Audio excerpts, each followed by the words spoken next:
Hi అండి. అందరికీ నమస్కారం. Welcome to my channel. ఈ వీడియోలో ఏపీ ప్రభుత్వ ఉద్యోగ పెన్షనర్లకు 11వ పీఆర్సీ బకాయిలుతో పాటుగా 2018 నుంచి ఇప్పటి వరకు డీఏ బకాయిలు విడుదల గురించిన తాజా సమాచారం తెలుసుకుందాము. వీడియోని అయితే ఎక్కడే గానీ స్కిప్ చేయకుండా చివరి దాకా చూడండి. అప్పుడు ఇన్ఫర్మేషన్ పూర్తిగా అర్థమవుతుంది. వీడియో చూస్తున్న ప్రతి ఒక్కరు వీడియోకైతే లైక్ చేయండి ఫ్రెండ్స్. వీడియోని తోటి ఉద్యోగ పెన్షన్ మిత్రులతో అయితే షేర్ చేయండి. కొత్తగా మన ఛానల్ చూస్తున్నవారు ఇంకా ఎవరైనా సబ్స్క్రైబ్ చేసుకున్నట్లయితే వెంటనే మన ఛానల్ని సబ్స్క్రైబ్ చేసుకోండి. దీని ద్వారా నేను చేసే లేటెస్ట్ వీడియోస్ అన్నీ మీ వరకు రీచ్ అవుతాయి. ఇక ఆలస్యం చేయకుండా వివరాల్లోకి అయితే వెళ్ళిపోదాము. ఫ్రెండ్స్, ఇక విషయానికి వచ్చినట్లయితే ఆంధ్రప్రదేశ్ రాష్ట్ర ప్రభుత్వ ఉద్యోగులు మరియు పెన్షనర్లకు 2018 నుంచి ఇప్పటి వరకు 2023 వరకు పెండింగ్లో ఉన్నటువంటి 11వ పీఆర్సీ బకాయిలను వెంటనే జమ చేయాలని అయితే డిమాండ్ చేస్తూ ఉన్నారు. అలాగే పెన్షనర్లకు 15% అదనపు క్వాంటమ్ ఆఫ్ పెన్షన్ ఈక్యూపీ అమలు చేయాలన్న డిమాండ్ మరింత బలోపేతపడుతోంది. పెన్షనర్లు మరియు ఉద్యోగ సంఘాలు తమ ఆర్థిక డిమాండ్లను పరిష్కరించుకోవాలని ప్రభుత్వంపై ఒత్తిడి పెంచుతున్నాయి. మనం ఇప్పటివరకు చూసుకున్నట్లయితే ఆంధ్రప్రదేశ్ ప్రభుత్వ ఉద్యోగుల 11వ పీఆర్సీ బకాయిల పెండింగ్ బిల్లుల వివరాలు ఈ విధంగా ఈ టేబుల్లో అయితే చూడొచ్చు. ఫ్రెండ్స్, ఇక్కడ మనకు ఫస్ట్ కాలంలో ఉన్నది ఇయర్ అండి, సంవత్సరము 2018 నుంచి 19 వరకు చూసుకున్నట్లయితే బకాయిల శాతము 10%, చెల్లింపు స్థితి చెల్లింపులైతే జరిగాయి. ఎన్ని కోట్లు అంటే 1500 కోట్లు.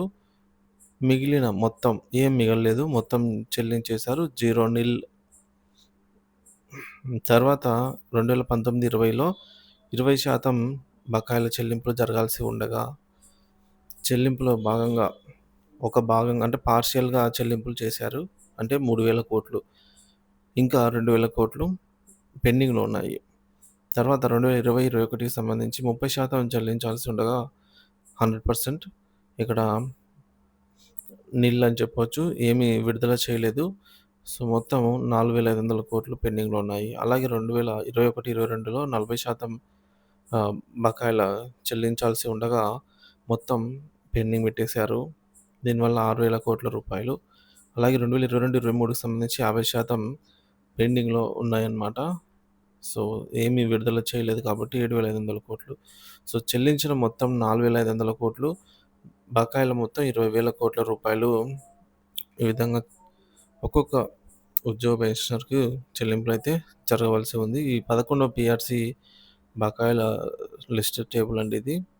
సో, ప్రస్తుతం ఉన్న పరిస్థితి ప్రకారంగా గత ప్రభుత్వ హయాంలో 11వ పీఆర్సీ అమల్లో ఆలస్యం కారణంగా ఉద్యోగులకు గల బకాయిల మొత్తం పెరిగింది. ప్రభుత్వం కొంత మొత్తాన్ని విడతల వారీగా చెల్లించినప్పటికీ ఇప్పటివరకు భారీగా పెండింగ్‌లో ఉంది. తాజాగా చంద్రబాబు నాయుడు సర్కార్ 6,200 కోట్ల రూపాయలను విడుదల చేయడంతో ఉద్యోగులలో కొద్దిగా ఊరట లభించింది ఆర్థికంగా. వచ్చే కేబినెట్ సమావేశంలో ఈ విషయంపై మరింత చర్చించి మిగిలిన బకాయిల చెల్లింపులపై స్పష్టత ఇవ్వనున్నట్లు సమాచారము. ఉద్యోగుల అసోసియేషన్ల డిమాండ్స్. 11వ పీఆర్సీ బకాయిలను తక్షణమే పూర్తిగా చెల్లించాలని డిమాండ్. తర్వాత 12వ పీఆర్సీపై స్పష్టత ఇవ్వాలని కోరుతున్నారు. పెండింగ్లో ఉన్న ఇతర పథకాలు సిపిఎస్, జిపిఎఫ్, ఏపీజీఎల్ఐ బకాయిల చెల్లింపులపై స్పష్టత అవసరము. ఆంధ్రప్రదేశ్ రాష్ట్ర ప్రభుత్వ పెన్షనర్ల అదనపు పెన్షన్ ఏక్యూపీ 15% పునరుద్ధరణ వివరాలు ఈ విధంగా ఉన్నాయి.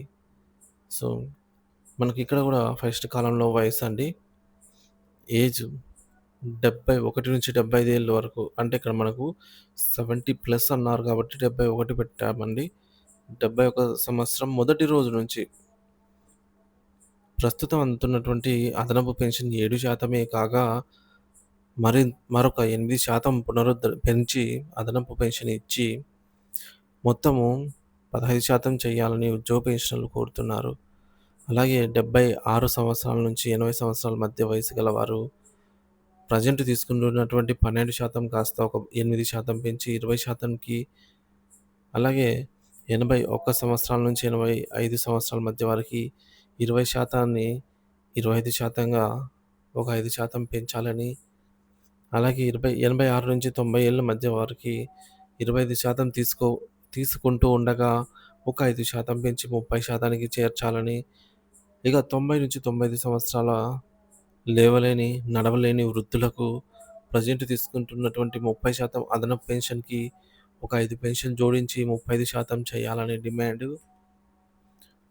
అలాగే 96-100 ఏళ్లకు ప్రెజెంట్ తీసుకుంటున్నటువంటి 35%కి ఒక 5% యాడ్ చేసి 40% చేయాలని, 100 సంవత్సరాలు పైబడిన వయసు వాళ్ళకి 50% కాస్త 100% చేయాలనైతే డిమాండ్ ఉందండి.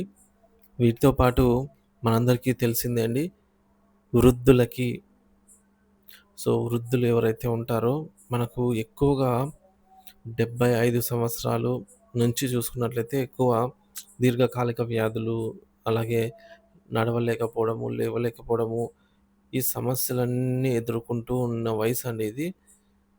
కాబట్టి వీరికి ప్రయారిటీగా అంటే పెండింగ్ బిల్లులయితేనేమి, పెన్షన్‌లయితేనేమి సకాలంలో చెల్లించేలాగైనా వీరికైనా సకాలంలో చెల్లించేలాగా ప్రభుత్వము ఒక జీవో గానీ, ఒక మెమో గానీ విడుదల చేసినట్లయితే వీరు హ్యాపీగా ఉంటారు. ఎందుకంటే ఈ వయసులో ఉన్న వారికి ఎవరు అప్పులివ్వరు. వీరు బయటికి వెళ్ళలేరు. కాబట్టి చాలా ఇబ్బందులు, ఆరోగ్య సమస్యలు ఎక్కువగా ఉంటాయి. ఎక్కువగా ఈ వయసు వాళ్ళు ఫేస్ చేస్తున్నది ఆరోగ్య సమస్యలు. లేదంటే సంతోషమే గానీ, ఉందంటే అదొక నరకంలాగే ఉంటుంది కాబట్టి, ముఖ్యంగా ఈ వయసులో వాళ్ళని ప్రభుత్వం దృష్టిలో ఉంచుకొని, వీరికి సకాలంలో ఇన్ టైమ్‌లో అన్ని పేమెంట్‌లు జరపాలని ఈ వయసు గల వారు భావిస్తున్నట్టు సమాచారం అండి. ప్రభుత్వం దీనిపైన ఒక మంచి నిర్ణయం తీసుకోవాలనైతే ఆశిద్దాము. ఇక ప్రస్తుత పరిస్థితి, ప్రభుత్వ పెన్షనర్లకు అదనపు pension additional quantum of pension వయసుకు అనుగుణంగా కేటాయించబడుతుంది. గతంలో ఇచ్చిన 15% అదనపు పెన్షన్ తొలగించిన నేపథ్యంలో పెన్షనర్లు దీన్ని పునరుద్ధరించాలని కోరుతున్నారు. ప్రస్తుత ప్రభుత్వము 15% ఏక్యూపీ పునరుద్ధరణను పరిశీలించి త్వరలో అమలు చేయనున్నట్లు సమాచారము. ఈ విధంగా 70 నిండిన పెన్షనర్లకు అదనపు పెన్షన్‌ను 15% పునరుద్ధరించాలని, అలాగే పెన్షనర్ల సంక్షేమాన్ని దృష్టిలో ఉంచుకొని ఇతర పెండింగ్‌లో ఉన్నటువంటి పెన్షన్ పెరుగుదలకు కూడా అమలు చేయాలని క్యాబినెట్ మనకు ఏప్రిల్ 3వ తేదీన క్యాబినెట్ భేటీ ఉంది. ఈ క్యాబినెట్ భేటీలో అయినా ఈ అంశంపై చర్చించి తగిన నిర్ణయం తీసుకోవాలి. ఇక ఈ నిర్ణయం అమలైతే వేలాది మంది పెన్షనర్లు, విశ్రాంత ఉద్యోగులంతా కూడా ఆర్థిక లబ్ధి పొందే అవకాశం ఉంటుంది. ఈ మేరకు ఉద్యోగుల యొక్క ప్రధాన డిమాండ్లు చూసుకున్నట్లయితే 11వ పీఆర్సీ బకాయిల చెల్లింపులండి. 2018-2023 వరకు గల పెండింగ్‌లో ఉన్న 11వ పీఆర్సీ బకాయిలను తక్షణం విడుదల చేయాలి. డీఏ బకాయిలు, అలాగే సిపిఎస్ రద్దు, ఓపీఎస్ అమలు, 11వ పీఆర్సీ కమిషన్ ఏర్పాటు త్వరితగతిన చేయాలి. 2023 తర్వాత నియమితమైన డిఎస్సి ఉపాధ్యాయుల పాత పెన్షన్ను పునరుద్ధరించాలి. సర్వీస్ బెనిఫిట్స్, ఇతర బకాయిల చెల్లింపులు, ముఖ్యంగా అదనపు పెన్షన్ను పునరుద్ధరణ చేయాలి. పంచాయతీరాజ్ ఉద్యోగ ఉపాధ్యాయుల డిమాండ్స్ మేరకు చూసుకున్నట్లయితే పంచాయతీరాజ్ శాఖలో పెండింగ్లో ఉన్న కారుణ్య నియామకాలు తక్షణమే చేపట్టాలని డిమాండు. కలెక్టర్ పూల్ ద్వారా వెంటనే పోస్టింగ్లు ఇవ్వాలి. ఉమ్మడి సర్వీస్ రూల్స్ జియో నెంబర్ 72, 73, 74 ప్రకారంగా అమలు చేయాలి.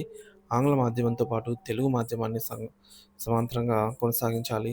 ఉద్యోగుల సంఘాల హెచ్చరికల మేరకు అయితే జారీ చేయడం జరిగింది. ఇక వీటితో పాటు మనకు డిఏ, డిఆర్ ఎరియర్స్ లిస్ట్ చూసుకోవచ్చు ఫ్రెండ్స్ ఇక్కడ. ఇది 2018 జూలై డిఏ. ఇందుకు గాను మనకు జూలై 2018 నుంచి డిసెంబర్ 2020 వరకు గల 30 నెలల అరియర్స్ చెల్లింపులు చేయాల్సి ఉంది. ఆ విధంగా చూసుకున్నట్లయితే టోటల్‌గా మనకు పెండింగ్‌లో పెట్టినటువంటి బకాయిల అమౌంటు ఇవి ఒక 200, ఇవి 212 బకాయిలండి. నెలలకు సంబంధించి మంత్స్. వీటి తాలూకా అమౌంట్ ఒక్కొక్కరికి 2-8 lakhs అబోవ్‌నే వారి బేసిక్‌ని బట్టి రావాల్సి ఉంది. ఈ బకాయిలు, ఈ అరియర్ అమౌంట్, అలాగే 11వ పీఆర్సీ అరియర్ అమౌంట్ ఈ విధంగా చెల్లించాలి అనైతే ఉద్యోగ పెన్షన్లు కోరుతున్న నేపథ్యంలో వచ్చే క్యాబినెట్ భేటీలో వీటి గురించి ఖచ్చితంగా టాపిక్ వస్తుందని అయితే సమాచారం అందింది. మరి చూడాలి ఫ్రెండ్స్, ఏదేమైనప్పటికీ కూడా ఎప్పటికప్పుడు తాజా సమాచారాన్ని అయితే అందిస్తూనే ఉంటాను. మన ఛానల్ సబ్స్క్రైబ్ చేసుకొని అప్డేట్స్ అయితే ఫాలో అవుతూ ఉండండి. Thank you for watching this video.